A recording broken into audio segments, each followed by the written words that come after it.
in the Ultimate Fighting Championship, there's a lot of guys that have so much talent. I mean, I could name so many to you, so many prospects coming up that are active, that are fighting a lot, that are great. I mean, guys like Joshua Van, he's fighting for what, like his fifth time in the last year. He's fighting Brandon Royval for the number one contendership in the flyweight division. Guys like Marco Tulio, who are just on a knockout tear. He just got a fight announced today. He's fighting Mikel Pereira at UFC Shanghai. There's so many prospects and so many great UFC fighters that when I think of the sport, I don't give a fuck if I see them in the Apex. I don't care if I see them on a fight night, if they're on a pay-per-view, main card, prelims, doesn't matter. I see them, I think to myself, wow, look at these guys grinding. And then there's these folks that we're going to be talking about here today.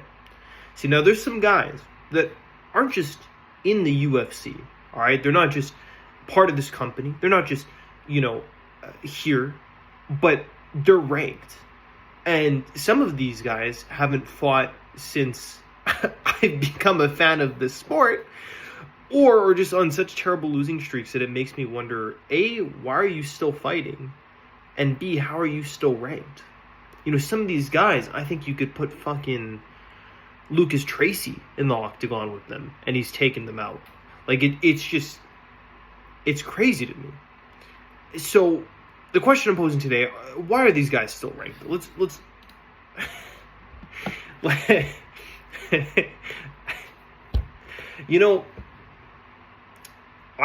I feel like most of the time it takes some skill to get into the UFC. It really does.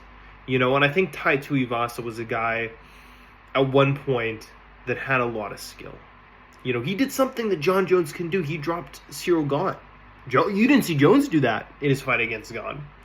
He's got some impressive attributes, but being 0-5, having lost his last 5 fights, and not having fought since UFC 3, we're almost at UFC 317. He hasn't fought since UFC 304, back in August, on the Australia pay-per-view card. We've already had another Australia fucking pay-per-view card since then. It's insane.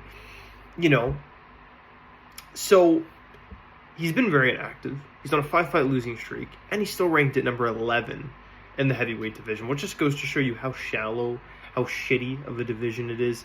I think you could put this guy up against Mo Usman, and he's not winning. Like, I don't, it's crazy to me. Like, put this guy up against, like, I don't even know who. I don't see Tai Tuivasa getting a win, and he's not fighting.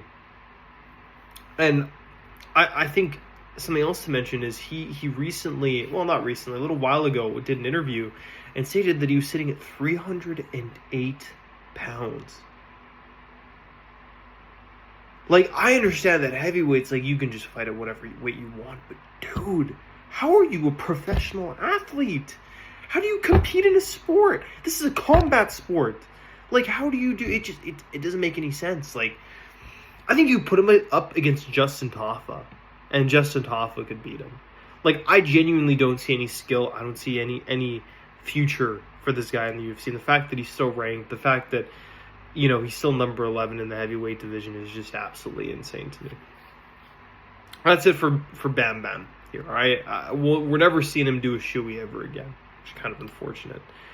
Next up is probably one of the most controversial figures in the UFC. We have Colby Covington, all right?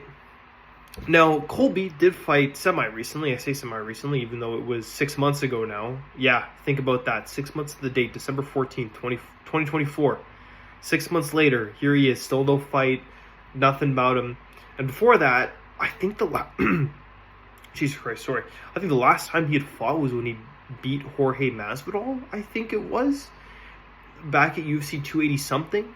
So Colby Covington is a guy that has been very inactive. And I think he's inactive because he knows he's never going to be a UFC champion. He knows he's not going to, his prime is past him. I think, guys like Joaquin Buckley have proved that with this new generation of welterweights,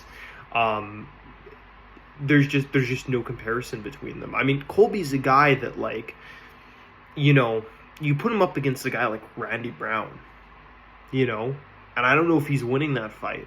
I think Randy Brown could beat him. I think there's guys outside of the welterweight rankings that are more deserving of the number next to their name than number 9, number 10 ranked Colby Covington. You know, I understand he's a guy that's fought for the title twice. You know, he has wins over the guys like Jorge Masvidal and RDA, and, you know, does have impressive wins in the UFC, but they're old. And like I said, he's been inactive. You know, I personally don't think this guy should be ranked. You know, I think one more fight and you have to take him out of the rankings, you know. But that's the thing, right? Is this guy's a gambler now. He doesn't fight anymore. He's doing other things. Fair point to him. I mean, if I was making millions of dollars off of just gambling, I also wouldn't be fighting, right? You know, he's got other income sources. So I think they've just got to take him out of the rankings. Or he's got to fight, one of the two. You know, I did hear a rumor that the reason why he fought Buckley in the first place was because the UFC kind of told him, like, hey, you either have to fight or we're taking you out of the rankings. I think they should do the same thing again. I mean, this guy is, 6 months? You know, I think every single person within the UFC rankings should be fighting at least twice a year. Like, I don't really think that there's an excuse other than, like, say if you get a major injury, like maybe if it's like a Armin Sarukian where you're supposed to have a big fight and then all of a sudden you have a bad back injury and you want to heal up. You know, if you're in the top 3 fighting for championship, I kind of understand that, but otherwise, like, if you're a hot contender, what are you doing sitting out for that long? And I guess, you know, Colby's not a hot contender, but at the same time, he is a guy within the top 10 of the welterweight division, you know. And like I said, I think there's so many other people that are more deserving of that number next to their name than Colby. So that's kind of all I have to say about Colby. Moving on. Oh shoot, my bad. Give me a quick second here. There we go. Sorry, I had it set to his real height. I didn't mean to. Hang on. Can't get it to. There we go. There we go. Triple C.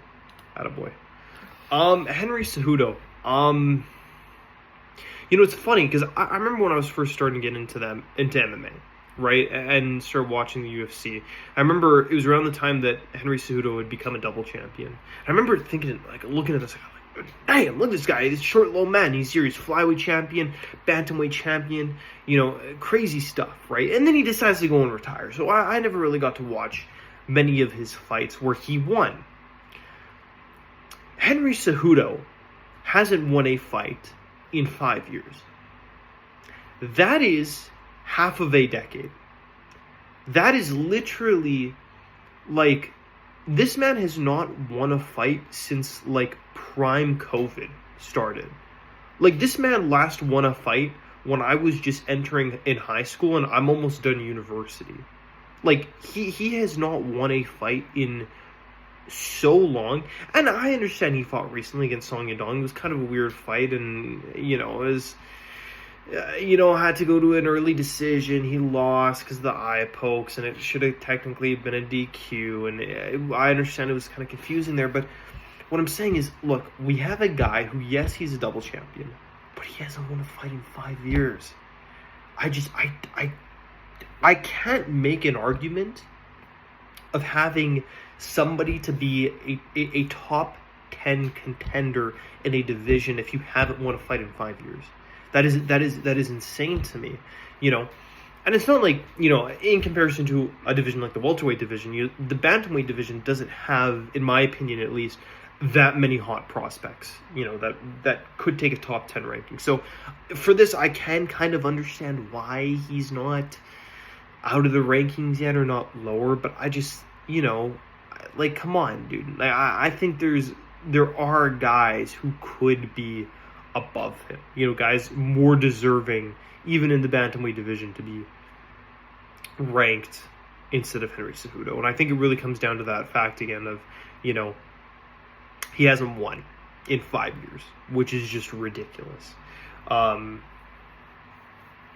That's all I've got to say about Henry Cejudo. So those are my 3 fighters where I'm like, how the fuck are these guys still ranked? Or, you know, even if they're going to be ranked, why are they ranked so high? Why not shoot them down a little bit more? You know, it's not hurting nobody to be doing that. You know, there's other guys more deserving of this than them. That's pretty much it that I got for today's video. I guess kind of one last message I want to put in here at the end is I do have a TikTok account now that I'm posting on every single day. I post some shorts on YouTube, as I'm sure those of you that are subscribed also see. So if you want some extra content, I post a little bit more on TikTok than I do on YouTube Shorts. If you guys want a little bit extra content, make sure to go follow me. Same username, North Point MMA on TikTok.